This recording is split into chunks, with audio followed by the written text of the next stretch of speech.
ಎಲ್ಲರಿಗೂ ಹೊಸ ಒಂದು ವಿಡಿಯೋಗೆ ಸ್ವಾಗತ. ಇವತ್ತು ನಾವು ಡಿಸ್ಕಸ್ ಮಾಡೋದು ಸೈನ್ಸ್ ಸ್ಟೂಡೆಂಟ್ಸಿಗೆ CA ಕೋರ್ಸ್ ಮಾಡ್ಬೋದಾ ಈ ಒಂದು ಟಾಪಿಕ್ ಬಗ್ಗೆ ಡಿಸ್ಕಸ್ ಮಾಡ್ತಾ ಇದ್ದೀವಿ. ಸೊ ಇಲ್ಲಿ ಸೈನ್ಸ್ ಸ್ಟೂಡೆಂಟ್ಸ್ ಅಂತ ಹೇಳುವಾಗ ನೀವು already degree it means science ತಗೊಂಡು ನೀವು ಸೈನ್ಸ್ ಬೇಸ್ ಮೇಲೆ ಡಿಗ್ರಿ ಕಂಪ್ಲೀಟ್ ಮಾಡಿದವರಾಗಿರ್ಬೋದು, ಅಥವಾ ನಿಮ್ಮದು PUC ಆದಮೇಲೆ ನೀವು ಒಂದು ಡಿಸಿಷನ್ ತೆಗಿಲಿಕ್ಕೆ ವೆಯ್ಟ್ ಮಾಡುವ ಸ್ಟೂಡೆಂಟ್ಸ್ ಆಗಿರ್ಬೋದು. ಬೋತ್ ಸ್ಟೂಡೆಂಟ್ಸಿಗೂ ಈ ವಿಡಿಯೋ ಅಪ್ಲಿಕೇಬಲ್ ಆಗುತ್ತೆ. ಫಸ್ಟ್ ಆಫ್ ಆಲ್ ಹೇಳ್ತೀನಿ, ಈ ಒಂದು ಕೋರ್ಸ್ ತೆಗಿಲಿಕ್ಕೆ ಸೈನ್ಸ್, ಕಾಮರ್ಸ್, ಆರ್ಟ್ಸ್ ಆ ಥರ ಏನು ಬ್ಯಾಕ್ಗ್ರೌಂಡ್ ಇಲ್ಲ. ಆದರೆ ಸೈನ್ಸಿಂದ ಬಂದವರು ತಿಳಿದಿರಬೇಕಾದ ಕೆಲವೊಂದು ವಿಷಯ ಇದೆ. ಫಸ್ಟ್ ಆಫ್ ಆಲ್ ಸೈನ್ಸ್ ಇದರ ಬಗ್ಗೆ ಯಾವುದೇ ರೀತಿ ರಿಲೇಷನ್ಶಿಪ್ ನಮಗೆ ಬರಲ್ಲ. ಕಲಿಬೇಕು, ಸೈನ್ಸಿಗೂ ನಾವು ಕಲಿತೀವಿ, ಇದಕ್ಕೂ ನಾವು ಕಲಿತೀವಿ. ಮೇನ್ ಆಗಿ ಈ CA ಅಲ್ಲಿ ಬರೋದು ಅಕೌಂಟ್ಸ್ ಬರುತ್ತೆ. ಇದು ನಿಮ್ಮದು ಸೈನ್ಸ್ ಲೈಫಲ್ಲಿ ನೀವು ಯಾವುದೇ ಥರ ನೀವು ಕೇಳೋದ ಒಂದು ವಿಷಯ ಅಕೌಂಟ್ಸ್ ಅಂತ ಹೇಳೋದು. ಮ್ಯಾಥ್ಸ್ ನೀವು ಆಲ್ರೆಡಿ ಅಲ್ಲಿ ಇಲ್ಲಿ ಕೇಳಿರ್ತೀರ. ಈಗ ನಿಮ್ಗೆ ಫಾರ್ ಎಕ್ಸಾಂಪಲ್ ನಾವು ಫೌಂಡೇಶನ್ ಲೆವೆಲ್ ತೆಗೆಯೋದಾದರೆ, ಫೌಂಡೇಶನಲ್ಲಿ ನಮಗೆ 4 ಪೇಪರ್ಸ್ ಬರುತ್ತೆ. ಅಕೌಂಟ್ಸ್ ಬರುತ್ತೆ ಆ್ಯಂಡ್ ಲೋ, ಈ 2 ಪೇಪರ್ ಡಿಸ್ಕ್ರಿಪ್ಟಿವ್ ಬರುತ್ತೆ. ಡಿಸ್ಕ್ರಿಪ್ಟಿವ್ ಅಂತ ನೀವು ಬರೀಬೇಕು. ಈ ಲೋ ಅಂತ ಹೇಳೋದು ಒಂದು ಕಾಮರ್ಸ್ ಸ್ಟೂಡೆಂಟ್ಸಿಗೂ ಹೊಸ ವಿಷಯ, ಸೈನ್ಸ್ ಸ್ಟೂಡೆಂಟ್ಗೂ ಹೊಸ ವಿಷಯ. ಯಾಕಂದರೆ ಜಾಸ್ತಿ ಅವರು ಥಿಯರಿ ಪೇಪರ್ ಇಬ್ಬರು ಕಲಿಬೇಕು.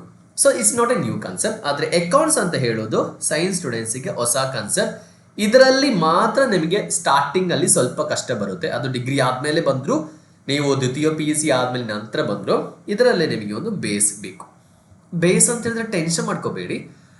ಮ್ಯಾಕ್ಸಿಮಮ್ ನೀವೊಂದು ಕ್ಲಾಸಿಗೆಲ್ಲ ಹೋಗೋದಾದರೆ ನಿಮಗೆ 1 to 2 ಮಂತ್ಸ್ ಒಳಗಡೆ ಕಂಪ್ಲೀಟ್ ಸಾಧಾರಣ ಒಂದು ಕಾಮರ್ಸ್ ಸ್ಟೂಡೆಂಟ್ಸ್ ಥರ ನೀವು ಯಾವ ಇನ್ಸ್ಟಿಟ್ಯೂಟಿಗೆ ನೀವು ಕೋಚಿಂಗ್ ಹೋಗ್ತೀರಾ ಅದರ ಬೇಸಿಸ್ ಮೇಲೆ ಏನಾಗುತ್ತೆ, ನಿಮ್ಮದು ಬೇಸಿಕ್ಸ್ ಅಂತ ಅದು ಫೌಂಡೇಶನ್ ಒಂದು ಸ್ಟ್ರಾಂಗ್ ಆಗಬೇಕು ಅಷ್ಟೇ.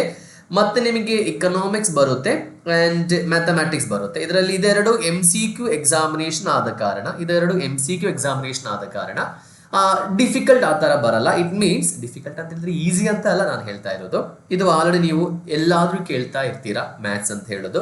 ಇಕನಾಮಿಕ್ಸ್ ಕಾಮರ್ಸ್ ಸ್ಟೂಡೆಂಟ್ಸ್ ಮಾತ್ರ ಏನಾಗ್ತಾರೆ, ಸ್ವಲ್ಪ ಬೇಸ್ ಅವ್ರಿಗೆ ಇರುತ್ತೆ. ಆದರೂ ಇದು ಥಿಯರಿ ಪೇಪರ್ ಆದ ಕಾರಣ ಸೇಮ್ ಆಸ್ ಲೋ ಥರ ನಾವು ಹೊಸದಾಗಿ ನಾವು ಕಲಿಬೇಕು. ಇದೆರಡು MCQ ಬರುತ್ತೆ. ಸೊ ಇಲ್ಲಿ ನೋಡುವಾಗ ನಮಗೆ ಬೇಸಿಕ್ ಆಗಿ ಬೇಕಾಗಿರೋದು ಈ ಒಂದು ಅಕೌಂಟ್ಸ್ ಬೇಸ್ ಮೇಲೆ. ಇದೇ ಅಕೌಂಟ್ಸ್ ನೆಕ್ಸ್ಟ್ ಲೆವೆಲ್ ಆದ ಇಂಟರಲ್ಲೂ ನಿಮಗೆ ರಿಪೀಟ್ ಆಗುತ್ತೆ. ಇಂಟರಲ್ಲಿ ನೋ ವರೀಸ್. ಈಗ ನೀವು ಕಾಮರ್ಸ್ ತೆಗೆದ್ರು, ಸೈನ್ಸ್ ತೆಗೆದ್ರು, ಫೌಂಡೇಶನ್ ಆದಮೇಲೆ ನೀವು ಇಂಟರ್ ಹೋದರೆ ನಿಮಗೆ ಅಲ್ಲಿ ಟ್ಯಾಕ್ಸೇಷನ್ ಬರುತ್ತೆ, ಅಕೌಂಟ್ಸ್ ಬರುತ್ತೆ, ಫೈನಾನ್ಷಿಯಲ್ ಮ್ಯಾನೇಜ್ಮೆಂಟ್ ಅಂತ ಬರುತ್ತೆ, ಲೋ ಪೇಪರ್ ಬರುತ್ತೆ. ಸೊ ಇದನ್ನು ನಮಗೆ ಟೋಟಲಿ 6 ಪೇಪರ್ಸ್ ಬರುತ್ತೆ.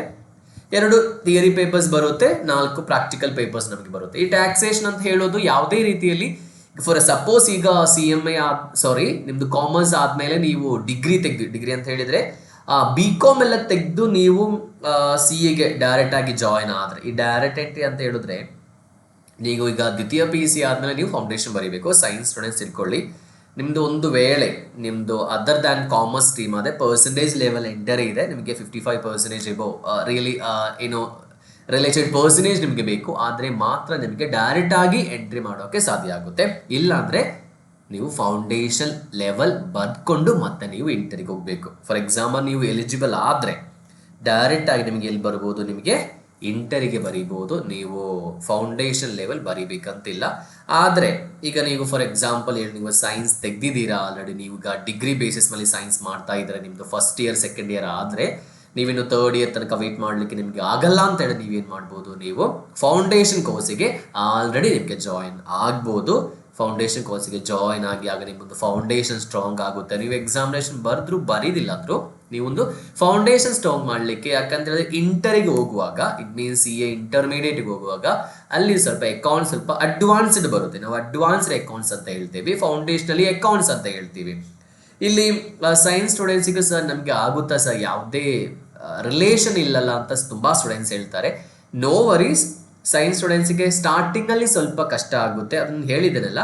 ಅಕೌಂಟ್ಸಿಗೆ ಮಾತ್ರ ಕಷ್ಟ ಆಗುತ್ತೆ. ಮತ್ತೆ ಮುಂದೆ ಇಂಟರ್ ಫೈನಲ್ ಲೆವೆಲ್ ಎಲ್ಲರೂ ಸೇಮ್ ಬರ್ತಾರೆ. ಅದರಲ್ಲಿ ಎಸ್ಪೆಷಲಿ ಫೈನಲ್ ಲೆವೆಲಲ್ಲಿ ಸೈನ್ಸ್ ಕಾಮರ್ಸ್ ಆ ಥರ ಏನೂ ಇಲ್ಲ. ಇಂಟರಲ್ಲಿ ಬರುವಾಗ ಡೈರೆಕ್ಟ್ ಎಂಟ್ರಿ ಸ್ಟೂಡೆಂಟ್ಸ್ ಮತ್ತು ಫೌಂಡೇಶನ್ ಸ್ಟೂಡೆಂಟ್ಸ್ ಆ ಒಂದು ಡಿಫ್ರೆನ್ಸ್ ಮಾತ್ರ ಬರುತ್ತೆ ಹೊರತು ಸೈನ್ಸ್ ಮತ್ತು ಕಾಮರ್ಸ್ ಡಿಫ್ರೆನ್ಸ್ ಬರಲ್ಲ. ಈಗ ನಿಮಗೆ ಸ್ವಲ್ಪ ವಿಷಯ ಅರ್ಥ ಆಗಿರ್ಬೋದು. ಸೈನ್ಸ್ ಸ್ಟೂಡೆಂಟ್ಸಿಗೂ ಏನು ಮಾಡ್ಬೋದು, ಈ ಒಂದು CA ಕೋರ್ಸ್ ಪರ್ಸ್ಯೂ ಮಾಡ್ಬೋದು. ನೀವು ತಪ್ಪಿ ಈಗ ಈಗ ಪ್ರಥಮ ಪಿ ಯು ಸಿಯಲ್ಲಿ ಇದ್ದರೂ ನೀವು ದ್ವಿತೀಯ ಪಿ ಯು ಸಿ ಮುಗಿಯೋದಕ್ಕಿಂತ ಮುಂಚೆ ನಿಮಗೆ ಏನು ಮಾಡ್ಬೋದು, ಸಿ ಎ ಫೌಂಡೇಶನ್ ಕೋರ್ಸ್ ಎಲ್ಲ ತೆಗೊಂಡು ನಿಮಗೆ ಅದನ್ನು ಕಲ್ತ್ಕೊಂಡು ನಿಮಗೆ ಡೈರೆಕ್ಟ್ ಆಗಿ ದ್ವಿತೀಯ ಪಿ ಯು ಸಿ ಆದಮೇಲೆ ಫೌಂಡೇಶನ್ ಬೇಗ ಬರ್ಕೊಂಡು ನಿಮಗೆ ಎಕ್ಸಾಮಿನೇಷನ್ ಬರಿಬೋದು. ಬಿಕಾಸ್ ನಾವು ಸೈನ್ಸ್ ತೆಗಿಲಿಕ್ಕೆ ಹಲವು ರೀಸನ್ ಇರ್ಬೋದು, ಮತ್ತೆ ನಿಮ್ಗೆ ಗೊತ್ತಾಗಿರ್ಬೋದು ಬೇಡ ನನಗೆ ಸ್ಟ್ರೀಮ್ ಒಂದು ಚೇಂಜ್ ಮಾಡಬೇಕು ಅಂತ ಹೇಳಿದ್ರೆ you can change the stream, no worries. ಇದರಲ್ಲಿ science students, commerce students, arts ಅಂತ ಯಾವುದೇ ರೀತಿ ಇಲ್ಲ. This video specifically for science ಸ್ಟೂಡೆಂಟ್ಸ್ಗೋಸ್ಕರ ನಾನು ಮಾಡಿದ್ದು. ಸೊ ಬೇಸಿಕ್ ಒಂದು ಐಡಿಯಾ ನಿಮ್ಗೆ ಗೊತ್ತಾಗಿದೆ. ನಾನು ಆಲ್ರೆಡಿ CA+BCom ಇದ್ರ ಬಗ್ಗೆ ವಿಡಿಯೋ ಮಾಡಿದ್ದೀನಿ. CA ಕೋರ್ಸ್ ಏನು ಅಂತೇಳಿ ಕಂಪ್ಲೀಟ್ ಡೀಟೇಲ್ಸ್ ಮಾಡಿದ್ದೀನಿ. ಸೊ ಅದಕ್ಕೋಸ್ಕರ ನಾನು ಇಲ್ಲಿ ಸಪ್ರೇಟ್ ಆಗಿ ಸಬ್ಜೆಕ್ಟ್ ಏನು ಅಂತ ಹೇಳಿ ನಾನು ಸಪ್ರೇಟ್ ಏನು ಡಿಸ್ಕಸ್ ಮಾಡ್ತಾ ಇಲ್ಲ. ನಿಮಗೆ ಬೇಕಿದ್ರೆ ಜಸ್ಟ್ ಚಾನಲ್ಗೆ ಹೋಗಿ ನಿಮಗೆ ಡೀಟೇಲ್ಸ್ ಫುಲ್ ಇದೆ. 2-3 ವಿಡಿಯೋ ನಾನು ಮಾಡಿದ್ದೀನಿ ರಿಲೇಟೆಡ್ ಸಬ್ಜೆಕ್ಟ್ ಬಗ್ಗೆ, CA CMA ಬಗ್ಗೆ ಎಲ್ಲ. ಇನ್ನೂ ನಿಮಗೆ ಏನಾದರೂ ಡೌಟ್ ಇದ್ದರೆ ನೀವು ಜಸ್ಟ್ ಕಮೆಂಟ್ ಬಾಕ್ಸಲ್ಲಿ ಬಂದು ಕನ್ನಡದಲ್ಲಿ ಅಥವಾ ಇಂಗ್ಲೀಷಲ್ಲಿ ನಿಮ್ಮ ಡೌಟ್ ನಿಮಗೆ ಕೇಳ್ಬೋದು. ಇದು ನಿಮ್ಮ ಚಾನಲ್ ದೀಕ್ಷಣ ಅಂತ ಹೇಳೋದು. CA CMA CS ಕರ್ನಾಟಕದಲ್ಲಿ ಕಲಿಯುವ ಸ್ಟೂಡೆಂಟ್ಸಿಗಿರುವ ಚಾನಲ್ ಅಂತ ಹೇಳಿದ್ದು ಕ್ಲಾಸ್, ಅದೇ ರೀತಿಯಲ್ಲಿ CA CMAದು ಕ್ಲಾಸಸ್ ಇನ್ಫಾರ್ಮೇಷನ್ಸ್ ಎಲ್ಲ ಇಲ್ಲಿ ಹೋಸ್ಟ್ ಮಾಡ್ತಾ ಇದ್ದೀವಿ. ನಿಮಗೆ ಏನು ಡೌಟ್ ಇದ್ದರೂ ಕಮೆಂಟ್ ಬಾಕ್ಸಲ್ಲಿ ನೀವು ಕಮೆಂಟ್ ಮಾಡಿ. ವಿಡಿಯೋ ಇಷ್ಟ ಆದರೆ ವಿಡಿಯೋ ಒಂದು ಲೈಕ್ ಮಾಡಿ. ಇದುವರೆಗೂ ಚಾನಲ್ ಸಬ್ಸ್ಕ್ರೈಬ್ ಮಾಡಿಲ್ಲ, 2000 ಕ್ಲಬ್ಬಿಗೆ ನಾವು ಬರ್ತಾ ಇದ್ದೀವಿ. ಈ ಒಂದು ವಿಡಿಯೋ ನೀವು ಲೈಕ್ ಮಾಡಿ, ಚಾನಲ್ ಸಬ್ಸ್ಕ್ರೈಬ್ ಮಾಡಿ. ನಿಮ್ಮ ಫ್ರೆಂಡ್ಸ್ ಯಾರು ಈ ಥರ ಕನ್ಫ್ಯೂಷನಲ್ಲಿ ಇದ್ದರೆ ಅವರಿಗೂ ನೀವು ಒಂದು ಚಾನಲ್ ಒಂದು ಶೇರ್ ಮಾಡಿಕೊಡಿ. ಸೊ ಮುಂದಿನ ವಿಡಿಯೋಲಿ ನೋಡುವವರೆಗೂ ಆಲ್ ದ ವೆರಿ ಬೆಸ್ಟ್.